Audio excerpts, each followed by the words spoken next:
안녕하세요. 저는 29살 결혼 1년차 새댁이에요. 저도 이렇게 사연 한번 보내봅니다. 매번 듣기만 하면서 정말 저런 일도 있구나 하면서 감탄할 때가 많아요. 사실 제 이야기가 여기 올라온 다른 사연들에 비하면 조족지혈일 수도 있지만 그래도 나눠보고 싶은 이야기라 용기 내서 이렇게 사연 한번 적어봤어요. 남편하고는 8살 차이가 납니다. 요즘 신혼부부 치고 나이차가 조금 많이 나는 편이죠. 신랑하고는 5년 정도로 꽤 오랜 기간 연애를 했습니다.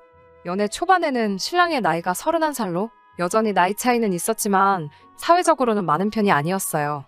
신랑이 워낙 젊게 사는 사람이기도 하고 장난기도 많은 편이라 세대 차이 같은 거는 느껴본 적이 없어요. 그러다 보니 연애 초기에는 결혼을 전제로 만났다기보다는 그냥 서로가 좋아서 시작한 연애였습니다. 그런데 해가 지나면 지날수록 신랑은 사이좋아 보이는 커플들을 보면 저 사람들은 결혼을 한 사람들일까? 라고 물으며 결혼에 대한 의지를 조금씩 보이기 시작했어요. 프로포즈는 받지 못했지만 그런 신랑의 모습에 저도 27이면 슬슬 결혼 생각도 해야 할 나이였으니 이 남자라면 평생을 같이 해도 되겠다는 생각이 들게 되어서 저희는 연애 3년 차부터는 결혼을 전제로 만나는 연애를 시작하게 되었습니다. 주변을 둘러봐도 신랑만한 남자가 없다고 생각하기도 했고 만나온 기간이 길어서 그랬나 정도 많이 들었으니까요. 결혼을 전제로 만남을 가지다 보니까 자연스럽게 양가 부모님하고도 얼굴을 트게 되었어요. 상견례 날이 잡히기 전까지 양가 부모님들끼리 만난 적은 없지만 신랑과 저는 양가 부모님들하고 많은 시간을 보냈어요. 친정은 지방이라 그렇게 자주 찾아뵙지는 못했지만 시댁은 비교적 가까운 곳에 위치해 있었기 때문에 그만큼 자주 찾아뵈었습니다. 신랑의 장난기를 그대로 물려주신 것만 같은 재미있고 위트 있으신 시아버지와 조용하시지만 시원시원하게 할 말 다 하시는 시어머니가 저는 정말 좋았어요. 결혼 준비를 하면서 그렇다 할 큰 문제도 없었습니다. 오히려 제 주변에서 난리였어요. 신혼집을 시댁에서 가까운 곳으로 잡게 되었거든요. 친정부모님도 그렇고 제 주변 직장 선배며 친구들까지 그것만큼은 피하라고 했는데 저는 아니라고 우리 시부모님들은 굉장히 좋은 분이시라 설명하며 제 귀를 닫고 듣지를 않았어요. 신랑의 나이도 있고 해서 이세 계획이 급하게 있었기 때문에 아이가 생기면 케어를 해주신다는 시어머니의 말씀 아래 주변에 만류해도 신혼집은 시댁 근처로 잡게 되었습니다. 실제로 결혼 준비는 순탄키만 했고 적당한 전셋집에 적당한 혼수, 예단까지 아무 일도 없이 조용히 전부 넘어갔습니다. 신혼집 정리하는 것도 시가에서 많이 도와주셨고요. 결혼 전에는 남편이 홍기 다 놓쳐가는 걸 구제해줬다며 우리 며느리 하시면서 저에게 간이고 쓸개고 다 빼주실 것 마냥 행동하셨던 시부모님이 변하신 건 결혼한 직후부터였습니다. 막상 결혼을 하고 보니 주변 말을 들을 거라는 후회가 막심했어요. 제가 제 고집으로 내린 결정이었으니 어디 가서 말은 하지 못했습니다. 시어머니는 저희 집에 자주 찾아오셨어요.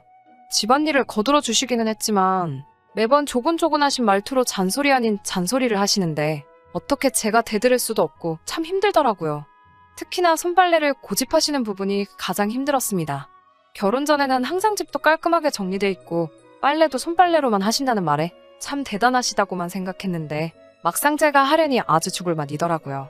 시어머니가 언제 찾아오실 줄을 모르니 일부러 빨래를 저녁 늦게 해볼까 싶어서 모아놓으면 어김없이 전부 꺼내오셔서 같이 손빨래를 도와주시고 아침 일찍부터 세탁기를 돌리고 있다가 그걸 들키는 날에는 한참 동안 잔소리 아닌 잔소리를 들어야 했어요. 이럴 거면 혼수로 세탁기는 왜 샀는가 싶고 하지만 그것도 시간이 지나면서 손에 익게 되니 별거 아니더라고요. 신랑이 퇴근하고 나면 양말이나 수건 같은 것들은 직접 빨라고 시키니 다음날에 빨래거리도 별로 없고 이불이라든지 큰 빨래 같은 건 일부러 하지 않고 남겨두면 시어머니가 오시는 날에는 도와주시기 때문에 오히려 그 점을 이용했어요. 하루는 욕조에서 같이 이불을 밟고 있는데 시어머니가 저에게 먼저 어떻게 너네는 올 때마다 이불 빨래가 있냐며 이제 힘들어서 이불 빨래는 못 도와주시겠다고 하더라고요. 그래서 제가 어머님 요즘 세탁기가 얼마나 잘 나오는데요. 결혼할 때 산 게 최신형 모델이라 참 좋은 거예요. 그러면 앞으로 빨래는 세탁기로 할게요. 라고 말씀드렸는데 잠깐 고민하시더니 금세 포기하시더라고요. 조금 마음에 안 드는 듯한 눈치셨지만 저는 이제 빨래로 스트레스 받을 일이 없어져서 너무 좋았어요. 나름대로 불편한 상황을 재치있게 넘어가고 있는 와중에 저를 가장 서운하게 만드는 것은 따로 있었어요. 시어머니가 자주 찾아오시는 만큼 저희도 시댁에 자주 방문을 했어야 했습니다. 결혼 전에는 술 드실 때마다 말씀이 많으신 데다가 재밌기까지 하셔서 그 모습이 유쾌하다고만 생각했던 시아버지의 그 모습은 변함이 없으셨어요. 단지 술 마시는 날이 너무 잦으신 게 문제였어요. 거기서 끝나면 다행인데 늘 술만 드시면 신랑에게 전화를 걸어 술 심부름을 시킨다던가 우리 부부를 불러 집에 와서 같이 한잔하고 가라고 자주 저희를 부르셨습니다. 시아버지가 또 그냥은 술을 드시는 분이 아니셨기 때문에 항상 술자리는 진수성찬이었어요. 처음엔 가는 게 귀찮고 부담스러웠지만 이것도 적응이 되니까 남은 음식도 잔뜩 싸오고 그러는 김에 시가의 냉장고까지 털어서 오면서 나름대로 실속도 챙겼죠. 저는 저 나름대로 불편했던 점들을 좋은 게 좋은 거라는 마음으로 나름 재치 있게 풀어나가고 있다는 생각을 했는데 시어머니는 저의 그런 점이 얄미웠던 건지 마음에 안 드셨나 봐요.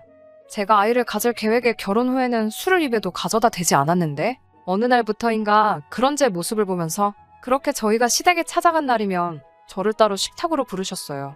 남편하고 시아버지는 거하게 차려진 술상에서 술을 주거니 받거니 하고 계시는 동안 저는 시어머니와 식탁에 마주보고 앉아 따로 식사를 하게 되었어요.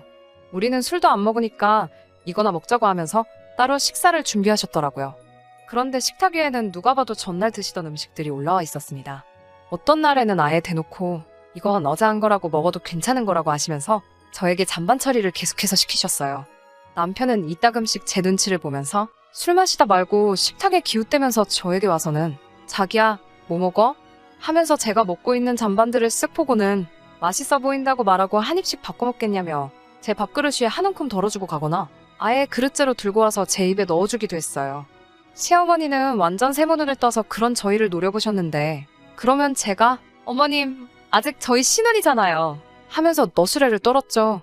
그 모습에 분해하시는 듯한 시어머니 반응을 보니 이건 이제는 시어머니와 저 사이에 남들은 눈치채지 못하는 작은 기싸움 같은 걸로 변해 있었습니다. 대놓고 나쁜 시어머니 역할은 신랑이 항상 제 편을 들어주니 못하시는 것 같았고 사사건건이 아주 작은 일들만 가지고 트집을 잡으셨어요. 신랑도 이 상황을 알고 있기는 했지만 괜히 자기가 껴들어서 시어머니와 제 사이가 나빠지는 것도 원치 않았고 저도 그 심정이 이해가 되어서 신랑에게는 별다른 말을 하지는 않았습니다. 지난 추석이었어요. 시국이 그렇다 보니 온 가족이 모이기는 힘들 것 같아서 저희는 먼저 친정을 방문했어요. 친정은 거리도 있고 한데다가 아주버님네가 먼저 방문하시면 사람이 너무 많을 것 같아서 내린 결정이었습니다. 친정에서 이틀을 보내고 집에 돌아와 짐을 풀고 시댁으로 향했습니다. 시댁에서 시간을 보내고 저녁 식사 시간이 되니 명색이 명절이라고 전날에 이것저것 준비하셨더라고요. 갈비찜에 잡채에 맛있는 음식들이 많았지만 저는 대번에 이 음식이 저를 위한 게 아니란 걸 눈치챌 수 있었어요. 갈비찜이며 전이며 하는 것들은 전부 매번 시아버지와 남편 둘이서 술을 대작하는 상위로 차려지기 시작했고 시어머니는 냉장고에서 밑반찬들을 꺼내와서 따로 식사 준비를 하고 있었기 때문이에요. 언젠가 제가 고등어만큼은 특유의 그 비린내 때문에 잘 못 먹는다고 했는데 의도하셨는지 그날따라 우연히 겹친 건지는 모르겠지만 어제 아주버님네가 먹다가 남은 건데 버리긴 아까워서 그러니 같이 먹자꾸나 하시면서 고등어 구이를 떡하니 식탁 위에 올리시더라고요. 전자레인지로 대충 데워서 말라 비틀어지기는 더 말라 비틀어져 있고 비린내까지 올라오는 고등어 구이를 보고 있으니 저녁 먹을 마음까지 다 달아나는 것 같았어요. 심지어 반 정도는 이미 다 먹은 상태고 깍두기 국물인지 뭔지 모를 김치 국물 같은 게 살코기에 떡하니 묻어서 같이 말라붙어 있더라고요. 그래도 시어머니가 솜씨가 좋으셔서 밑반찬하고 밥을 먹어도 꽤나 괜찮은 식사였기 때문에 되도록 고등어를 피해가면서 식사를 하고 있었어요. 그런데 시어머니가 저보고 왜 이렇게 깨작깨작 먹냐면서 이것도 먹어보라고 하면서 그 비린내 나는 고등어를 제 밥 위에 올려주시더라고요. 그래서 제가 어머님께 이거 상한 것 같다고 비린내가 너무 심하게 나서 못 먹겠다고 하니 이렇게 맛만 좋은데 어디가 상했느냐며 계속해서 살을 발라서 제 밥 위에 올려주시는데 먹기 싫었지만 최대한 표정 관리하면서 전부 먹었습니다.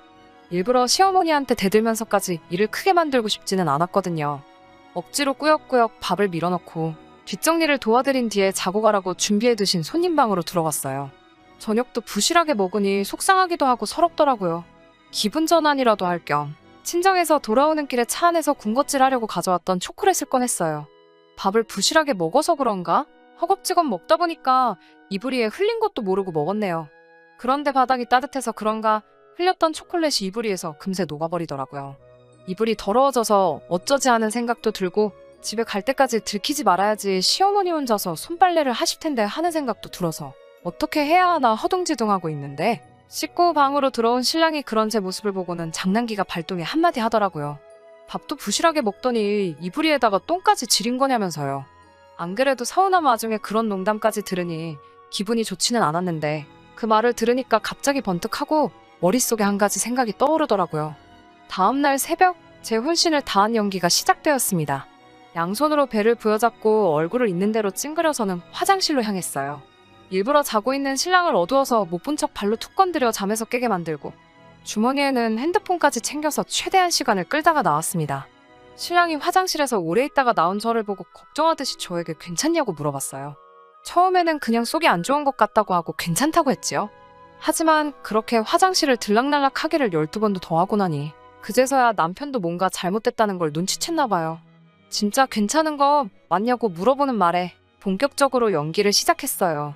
어제 저녁에 고등어 이야기를 꺼내면서 아무래도 그게 잘못된 것 같다 하면서 배가 너무 아프다고 했어요. 신랑은 제 말을 듣더니 방문을 열고 나가서 시어머니와 한판 붙기 시작했습니다. 평소에도 제가 남는 음식 먹는 걸로 서운한 적이 많았지만 내색 한번 한 적이 없는데 이제는 하다못해 줄 게 없어서 상한 음식을 먹었냐고 호통을 치더라고요. 이쯤 되니 상황을 지켜보기만 하시던 시아버지도 옆에서 거들기 시작했어요.